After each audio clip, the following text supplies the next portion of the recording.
Now, a lot of computer science students bristle a little bit when they take an algorithms class because of the heavy emphasis on mathematics. A lot of us got involved in computer science because we really like doing stuff and not necessarily doing math. But nevertheless, I think there's a very strong case to be made for the importance of mathematics in computer science and in algorithm design in particular. I'd argue that there's three natural ways that theory stuff or math can really help. One is to just get you thinking clearly about what it is that you're trying to accomplish. It's very easy when you're in the depths of writing code to lose track of what it is that you want the code to actually do. So just thinking formally about what you're doing is something that using your mathematical background can help with. And another thing that it can be very helpful with is analyzing the efficiency of what you've produced. So you can actually know where there are spots where you could be doing a better job and have the code be running more effectively and more efficiently without producing incorrect code. So just taking a moment to think a little mathematically can be a huge win and save you tremendous amounts of time. Sounds very important, right? Now, this notion of efficiency is actually very important to think about.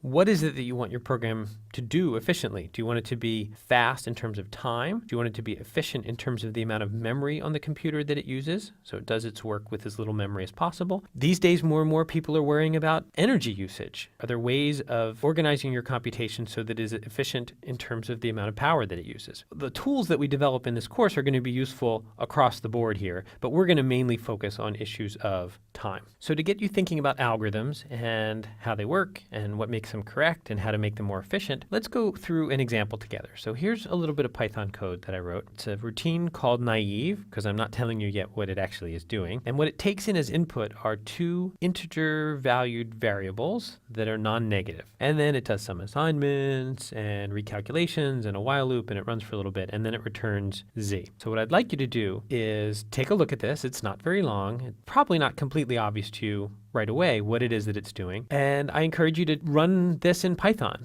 Give it some example inputs and outputs.